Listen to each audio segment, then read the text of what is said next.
ಏರಿಕೆಯಿಂದ ಎಫೆಕ್ಟ್ಗಳ ಮೇಲೆ ಎಫೆಕ್ಟ್ಗಳಾಗ್ತಾ ಇದೆ. ಒಂದು ಕಡೆ ತೈಲ ಬೆಲೆ ಏರಿಕೆಯಿಂದ ಜನರು ಬಳಲಿ ಬೆಂಡಾಗಿದ್ದಾರೆ. ಇದರ ಮಧ್ಯೆ ಇದೀಗ ಮತ್ತೊಂದು ಬಿಗ್ ಶಾಕ್ ಎದುರಾಗಿದೆ.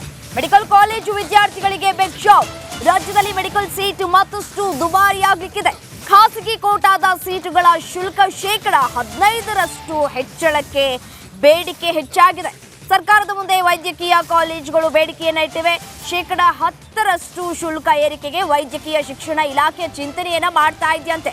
ವೈದ್ಯಕೀಯ ಕಾಲೇಜುಗಳ ಶುಲ್ಕ ಏರಿಕೆಗೆ ಪೋಷಕರು ವಿರೋಧವನ್ನು ವ್ಯಕ್ತಪಡಿಸ್ತಾ ಇದ್ದಾರೆ. ಪ್ರತಿಯೊಂದರ ದರ ಇಲ್ಲಿ ಏರಿಕೆಯಾಗಿದೆ.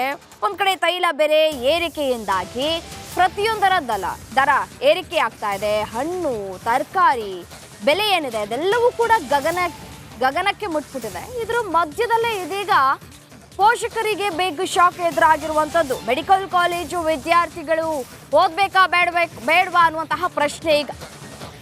ಕರ್ನಾಟಕದ ಜನತೆ ಕಾಂಗ್ರೆಸ್ ಸರ್ಕಾರ ಬರಬೇಕಂತೇಳಿ 135ಕ್ಕೂ ಅಧಿಕ ಸೀಟ್ಗಳನ್ನು ಕೊಡಿಸೋದ್ರ ಮುಖಾಂತರ ಅತ್ಯಂತ ಜಯಶೀಲರನ್ನಾಗಿ ಸುಭದ್ರ ಸರ್ಕಾರವನ್ನು ಇಡೀ ರಾಜ್ಯದ ಜನತೆ ಕೊಟ್ಟಿದ್ದಾರೆ. ಆದರೆ ಇವತ್ತು ಕರ್ನಾಟಕದ ಜನರ ಮೇಲೆ ಬಸ್ ದರ, ಅದೇ ರೀತಿ ಪೆಟ್ರೋಲ್ ಡೀಸೆಲ್ ದರಗಳನ್ನು ಹೆಚ್ಚಿಗೆ ಮಾಡೋದ್ರ ಮುಖಾಂತರ ಎಲ್ಲ ದರಗಳನ್ನು ಹೆಚ್ಚಿಗೆ ಮಾಡಲಿಕ್ಕೆ ಹೊರಟಿದ್ದಾರೆ. ಅದೇ ರೀತಿ ವಿದ್ಯಾರ್ಥಿಗಳ ಮೇಲೆ ಮೆಡಿಕಲ್ ಸೀಟು, ಇಂಜಿನಿಯರ್ ಸೀಟು ಅಥವಾ ವೃತ್ತಿಪರ ಸೀಟ್ಗಳ ಮೇಲೆ ಫೀಸ್ಗಳನ್ನು ಜಾಸ್ತಿ ಮಾಡಿದರೆ ರೈತರು ಖಂಡಿತವಾಗಲೂ ರೈತರ ಮಕ್ಕಳು ಓದಲಿಕ್ಕೆ ಸಾಧ್ಯ ಇಲ್ಲ. ಶಿಕ್ಷಣದ ವ್ಯವಸ್ಥೆಯಲ್ಲಿ ಸರ್ಕಾರ ಫ್ರೀ ಶಿಕ್ಷಣವನ್ನು ಕೊಟ್ಟು ಈ ರಾಜ್ಯದ ಸುಭದ್ರವಾಗಿ ಕಟ್ಟಲಿಕ್ಕೆ ಅವಕಾಶ ಮಾಡಿಕೊಡ್ಬೇಕನ್ನೋ ಒತ್ತಾಯವನ್ನು ಮಾಡ್ತಾ ಇದ್ದೀವಿ. ರಿಕ್ವೆಸ್ಟ್ ಇದೆ, ಯಾಕಂದರೆ ಅವರು 7th ಪೇ ಕಮಿಷನ್ ಇಂಪ್ಲಿಕೇಶನ್ ಬರ್ತಾ ಇದೆ. ಯಾಕಂದರೆ ಗೌರ್ಮೆಂಟು ಕೂಡ ಈಗ 7th ಪೇ ಕಮಿಷನ್ ಈಗ ಇಂಪ್ಲಿಮೆಂಟ್ ಮಾಡಬೇಕು ಅಂತಕ್ಕಂಥದ್ದು ರಿಪೋರ್ಟ್ ಸಬ್ಮಿಟ್ ಆಗಿರೋ ಹಿನ್ನೆಲೆಯಲ್ಲಿ ಹಾಗಾಗಿ ನಮ್ಮ ಮೇಲೂ ಒತ್ತಡ ಬರ್ತದೆ. ಕಳೆದ ಸಾರಿ ನಾವು ಫೀಸ್ ಹೈಕ್ ಮಾಡಿರಲಿಲ್ಲ. ನಡಿ ಈಗ ಶುರು ಮಾಡೋಣ.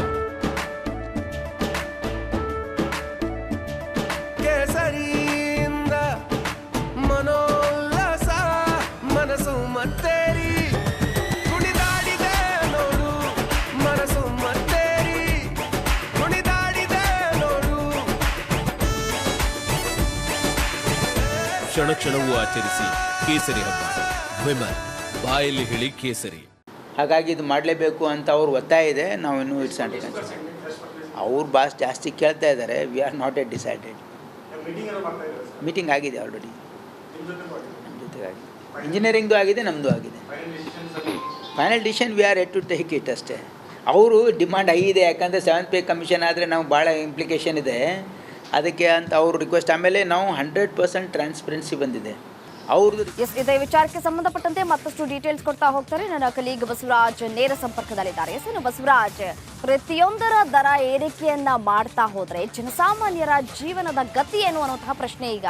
ವೈದ್ಯಕೀಯ ಇಲಾಖೆಯ ಅಧಿಕಾರಿಗಳು ಒಂದು ಕಡೆ ತೀರ್ಮಾನಕ್ಕೆ ಬಂದಿದ್ದಾರೆ, ಶುಲ್ಕವನ್ನ ಏರಿಕೆ ಮಾಡಬೇಕು ಅಂತ. ಸರ್ಕಾರದ ಮುಂದೆ ಯಾವ ರೀತಿಯಾಗಿ ತಮ್ಮ ಬೇಡಿಕೆಯನ್ನ ಇಟ್ಟಿದ್ದಾರೆ, ಡೀಟೇಲ್ಸ್ ನೀಡ್ತಾ ಹೋಗೋದಾದ್ರೆ.